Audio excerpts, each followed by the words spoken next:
Hello, everyone. This is Dr. Kokiri, um, and today we're going to be doing our morning Psalms. Today we're going to be reading Psalms 35 to Psalms 40. So, Psalms chapter 35 to 40. Um, Hope you're all having a blessed day. And yeah, I think that's it. So, we'll get reading and um, yeah. Alright, I love the book of Psalms. A psalm a day keeps the stupid away. Alright, Psalms 35. The transgressor, so as to sin, says within himself, there is no fear of God before his eyes. For he acts deceitfully before him, lest he discover his lawlessness and hate it. The words of his mouth are lawlessness and deceit. He is unwilling to understand how to do good. He devises lawlessness on his bed. He sets himself in every way not good, and he does not abhor evil. O Lord, your mercy is in heaven, and your truth reaches to the clouds. Your righteousness is like the mountains of God. Your judgments are like a great deep. Your judgments are a great deep. Men and cattle you will save, O Lord. How you multiply your mercy, O God. The sons of men who the sons of men shall hope under the shelter of your wings. They shall be intoxicated with the fatness of your house, and you will give them drink from the abundant water of your delight. For with you is a fountain of life, and in your light we shall see light. Extend your mercy to those who know you, and your righteousness to the upright in heart. Let not the foot of arrogance come against me, and may the hand of sinners not shake me. Those who work lawlessness fall there. They are cast out and unable to stand. Do not be envious of those who do evil, nor be jealous of those who work lawlessness. For like grass they shall be dried up quickly, and like green vegetables they shall swiftly wither. Hope in the Lord, and work goodness. Dwell in the land, and you shall be nurtured by its riches. Delight in the Lord, and he will give you the requests of your heart. Reveal your way to the Lord and hope in him, and he will do it.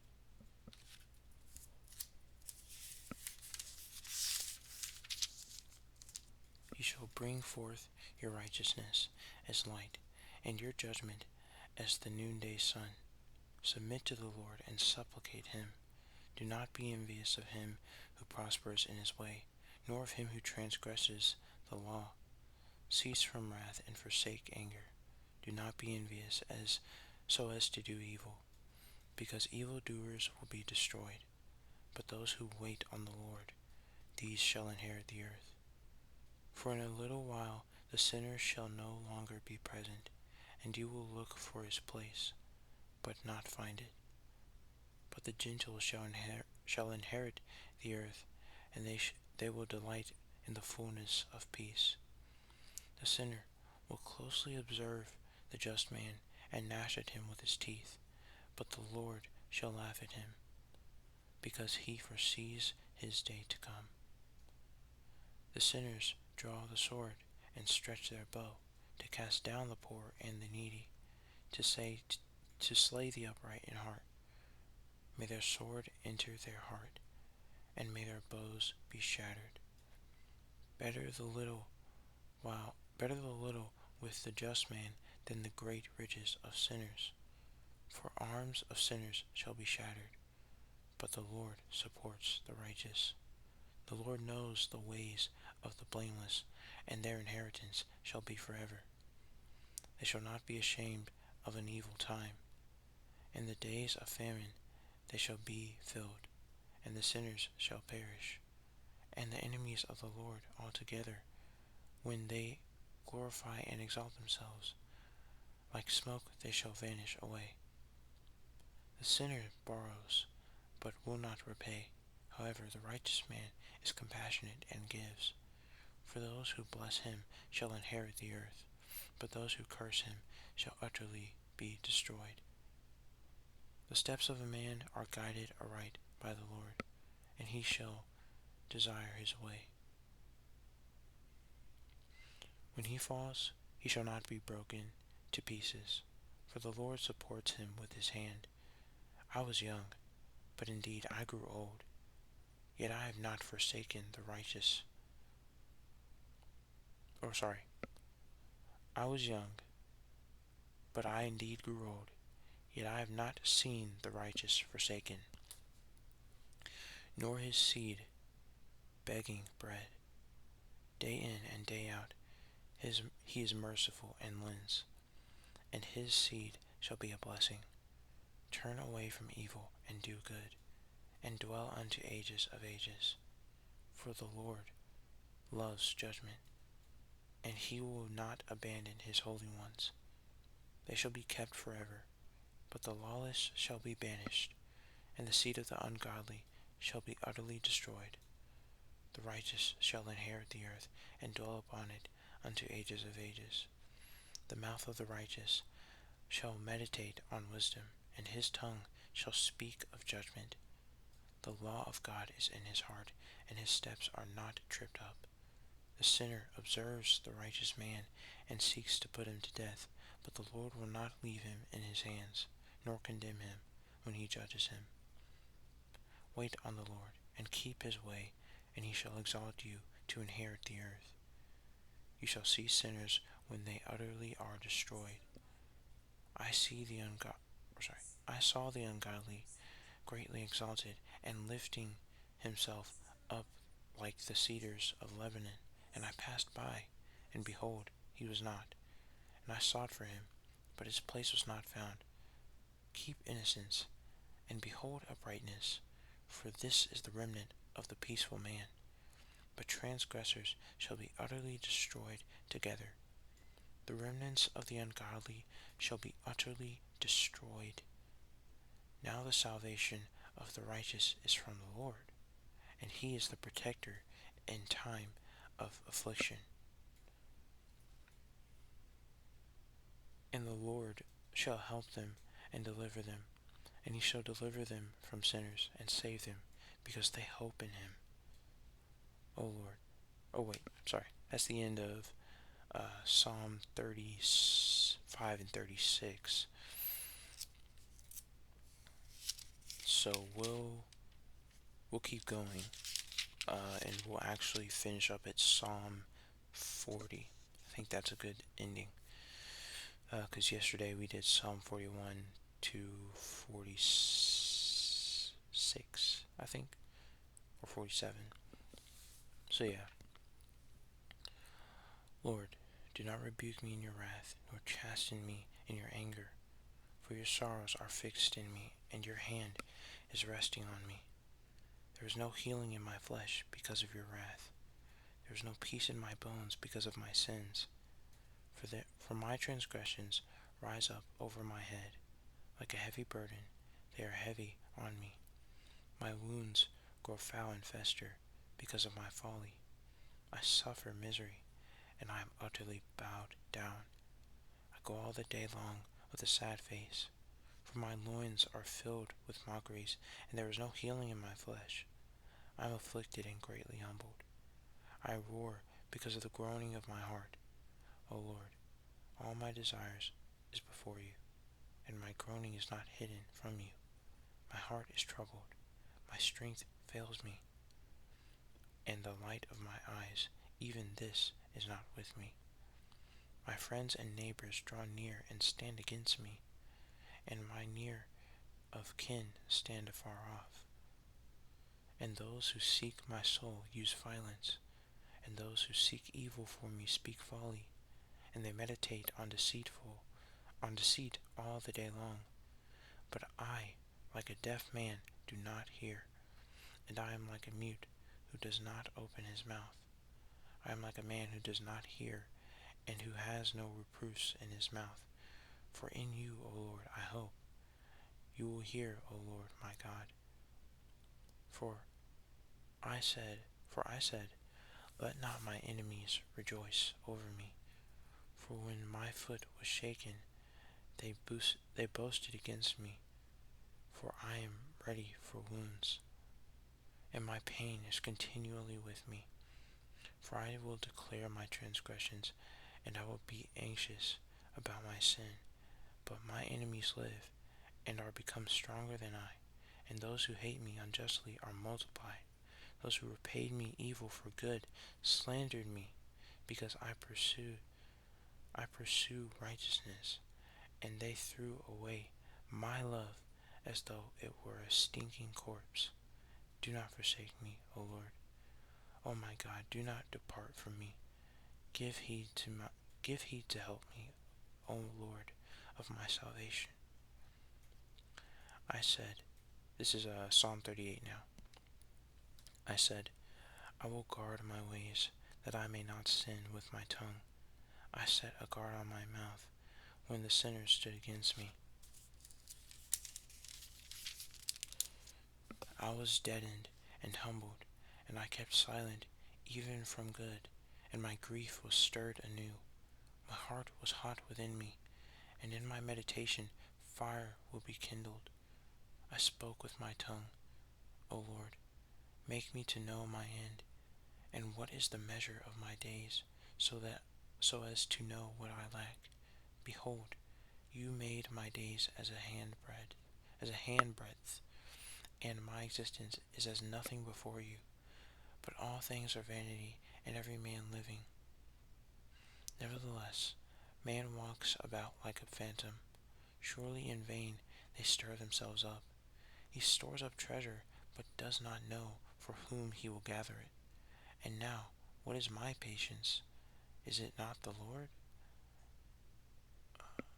Oh, okay. Is it not the Lord?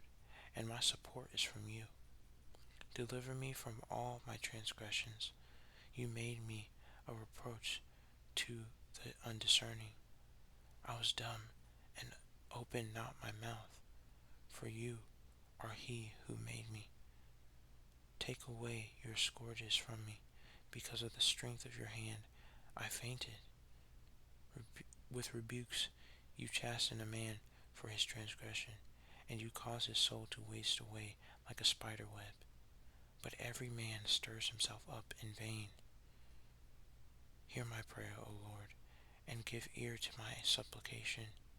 Do not be silent at my tears, for I am a sojourner before you, and a stranger as were all my fathers. Do not forsake me, that I may revive before I depart and am no longer here. This is Psalm 39 now. I waited patiently for the Lord, and he heeded me. And he heard my supplication and brought me up out of a miserable pit, and from miry clay. And he established my feet on a rock, and kept straight my steps. He put a new song in my mouth, a hymn to our God. Many will see and be afraid, and shall hope in the Lord. Blessed is the man whose hope is the name of the Lord, and who did not look into vanities and false frenzies. Many, O Lord my God, are the wonders you performed, and in your thoughts there is no one who shall be likened to you. I declared and said, they are multiplied beyond number. Sacrifice and offering you did not will, but a body you prepared for me. A whole burnt offering and a sin offering you did not. A whole burnt offering and a sin offering you did not require. Then I said, behold, I come. It is written of me in the volume of the book. I will do to your will. Oh my goodness, my throat.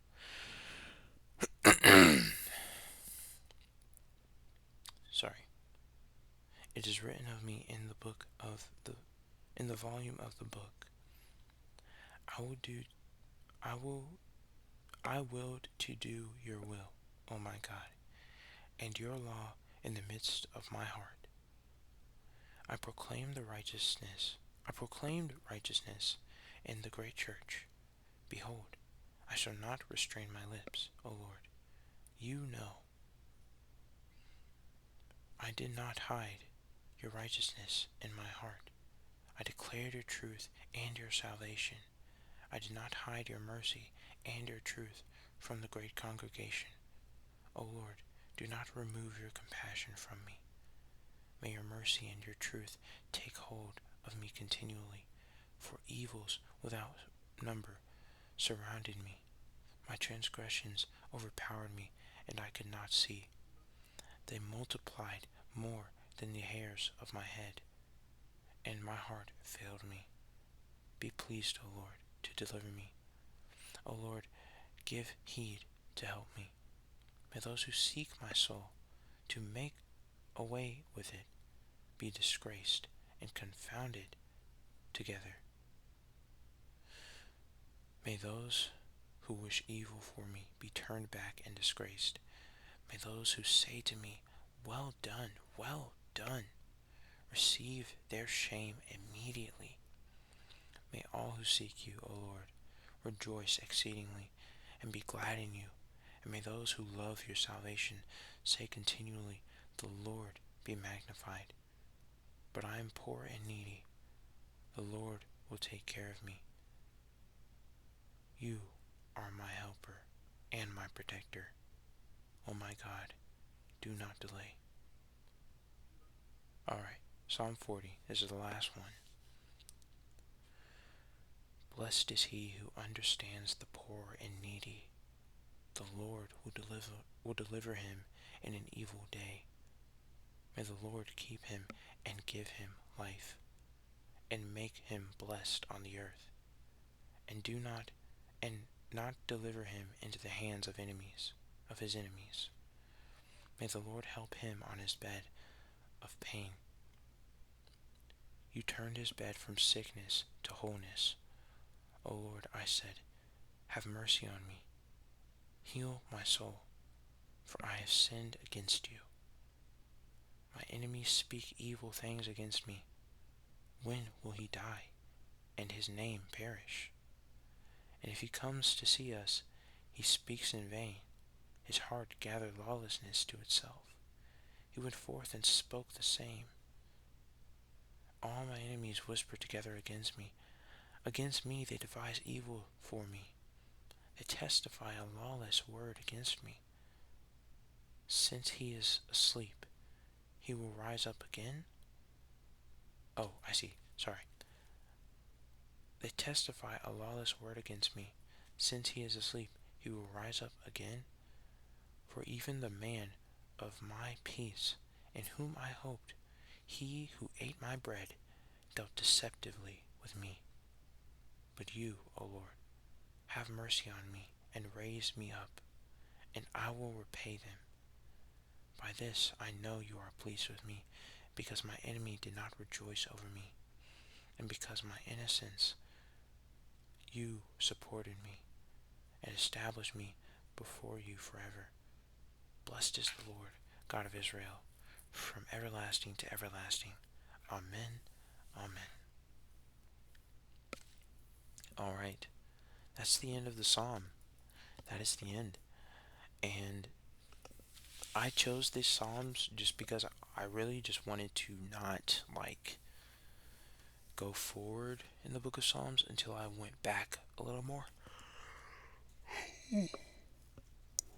Excuse me. I just didn't want to go forward in the book because I didn't want to ignore all the chapters before that. So, yeah, I'm just gonna get those done, and then yeah. But yeah. So my bed isn't even made right now, but it is 8:07 in the morning. So, but yeah. So just a reflection on these psalms, because I know that the video's kind of getting long. Um, I need my coffee. So, just reflection on the Psalms. I'm, I'm, as I'm reading this reminds me a lot of the lives of the saints. And one of the saints that I've been very curious about,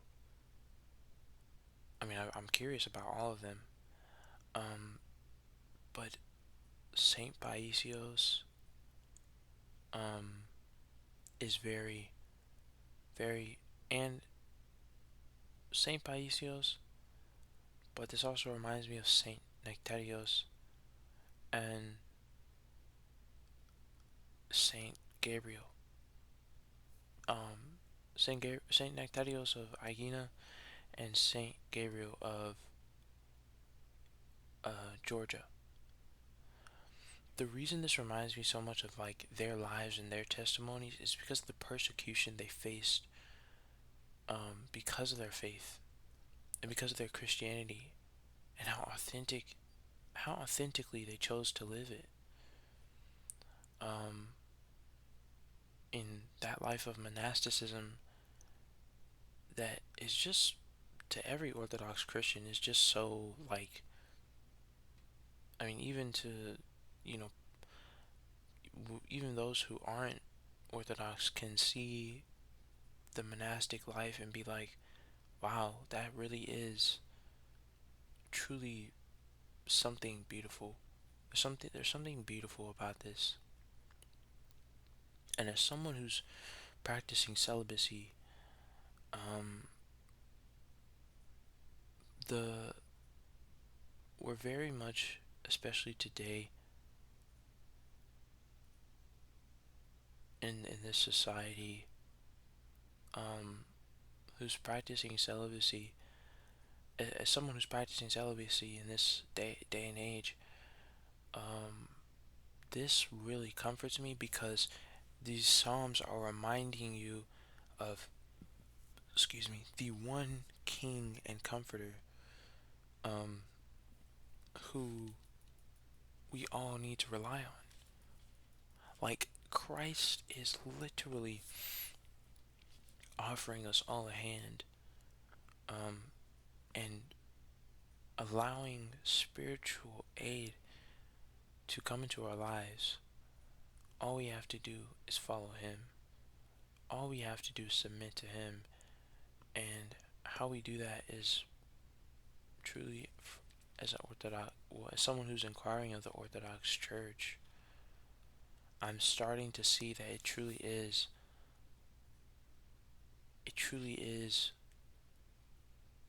I don't know everything, but I know that it truly is more than just um, words and, you know, emotional worship services. It's attending the services, the divine liturgy, and choosing to grasp the gospel for what it is and not for what we try to make it to be. And seeing it for as spiritual and as holy as it truly is, right? Because the gospel has changed lives, right? And so that submitting to Christ is also submitting to an authority in the church, an authority which is the church, right? And I'm starting to realize that it takes a lot of humility, you know? It takes a lot of humility because it's like you come from this Protestant background where it's just like there's branches upon branches of different Protestant churches, and it's like it's tiresome, You know, it's tiresome. You go from church to church, and it just gets hectic from there. Not to say all Protestant Christians are like disingenuous, because they're not. They're not. They're not all like that. But there are definitely, of course, even in Orthodox churches, going to be people that are just disingenuous, right? But it's the genuineness of the religion itself, um, that attracts. And back to the saints, that's why this draws so many people. They devoted their lives to Christ, and in a result for that, they were persecuted. They were indeed persecuted, but they also understood that their love for Christ was indeed more than just words. And they were truly giving their life to Him, sacrificially devoting their time, their minds, their hearts, their lives, their livelihoods, daily livelihoods to Christ. And so part of that came with part of that came with leaving behind a life that they used to have.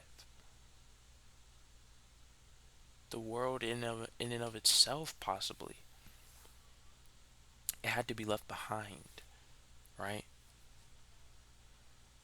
You know, and it took a lot of isolation, even, I guess you could say, right? And so that this attracts people. This attracts people to orthodoxy a lot as well, because they know that, especially in the West, there's this is just a place of consumerism. We are so taught to. I'm no teacher, right? But just giving my observation, we are taught to consume in the West. Like, if something's not right with, if something doesn't sit right with us, we know that we can just consume our ways out of that. And it's always material things in the West, because it's just how they want us to think. You know, this is another thing. It's just the attachments to the world in and of itself. David's not really concerned about that. When David's writing these psalms, David is talking about how how he is longing for Christ, how he's longing for salvation. He's longing for grace, for peace, not just for prosperity, but to actually be one with Christ. If that chooses being stepping away from certain people, he has to do that.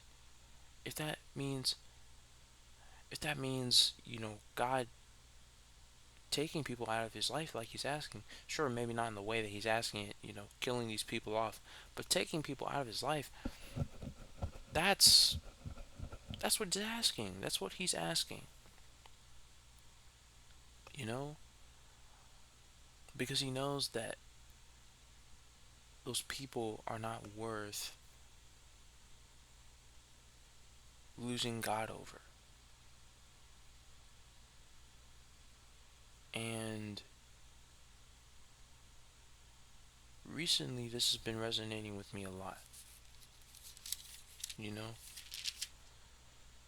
because as we grow up, we realize that we need to not rely, if at a certain age you have to realize you can't rely on others.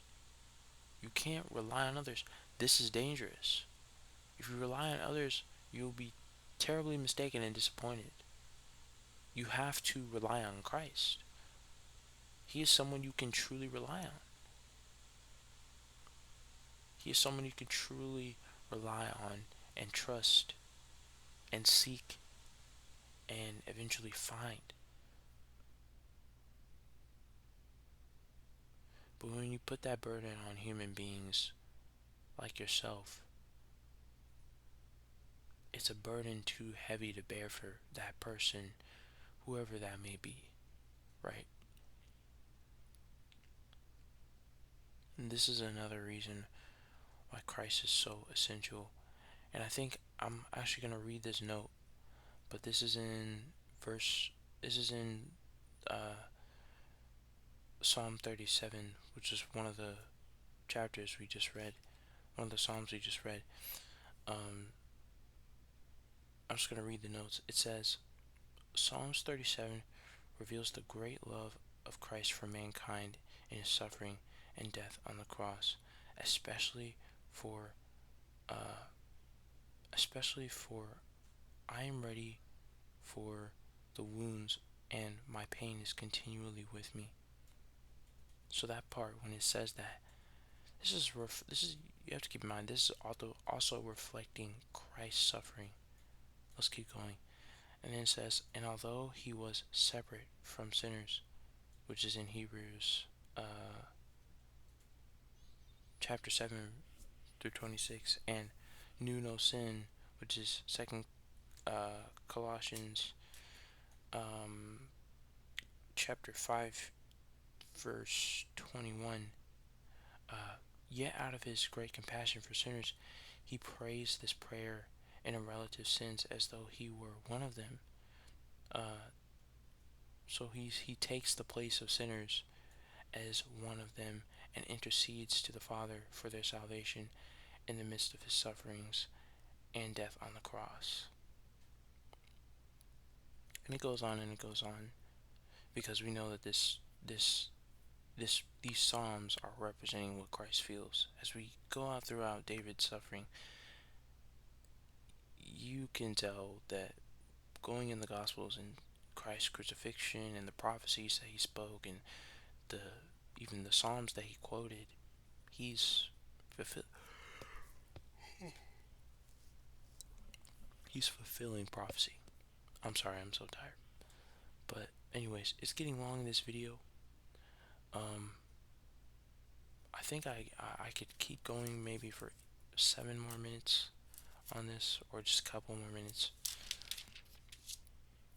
Um, but yeah, I highly recommend really attending an Orthodox parish. It's really been an enlightening experience that I've just never ever experienced before, and I'm trying to go about it the right way. So if there's any Orthodox viewers, just let me know. I'm trying to go about it the right way, but let me know if I'm doing anything wrong, you know, on this channel. I don't think I am, but let me know. Let me know if I am. I was told that like you need to be careful what you say about orthodoxy online because, and I completely agree, right? There are just so many things about Christianity online that is so misleading, and I don't want to be those kind of people. And I'm not even trying to lead. I'm just want to read these psalms and get about my day, right? Because I am not a teacher. I am just a student, and I'm just reciting psalms that I've read. Um, so yeah. But one more thing. Um, Psalms chapter 8, chapter Psalms 40, verse 10. This one's significant. If you've ever been betrayed in your life, ever been hurt, this one hits. It says, "For even the man of my peace, in whom I hoped, he who ate my bread, dealt deceptively with me. But you, O Lord, have mercy on me and raise me up, and I will repay them." Now, obviously, this is talking about Judas. This is a callback to Judas and his betrayal and what Judas had done, obviously. And if you've ever faced betrayal, we understand this better. We understand this psalm better when we read this, right? And so Judas ended up getting the punishment he ultimately deserved, but he also could have been saved. He also could have been forgiven. There were opportunities where instead of cowering, he could have received grace and mercy. And so, as we read this psalm, just remember that, like, this is also talking about Judas Iscariot. I thought that that was very interesting. Just another thing, another side note. Who knows? You know, who knows if you guys are interested in that or not? But that's the type of audience I'm trying to build. If not, I understand. It's a beautiful side note, though. All right. I think that's all the psalms though today. I gotta get to work. Have a good day, everyone. May God help you. May God be with you. Um, and yeah, this is Dr. Kokiri. Um, I might sign. I might just make a new name for my channel, but I think this has just become such a big name already now. I just gotta keep it this way. So yeah. May you all have peace, and may you all um find joy in the Lord today and every day. May you all seek Him truly, and may you find Him. May God be with you. All right. Bye bye.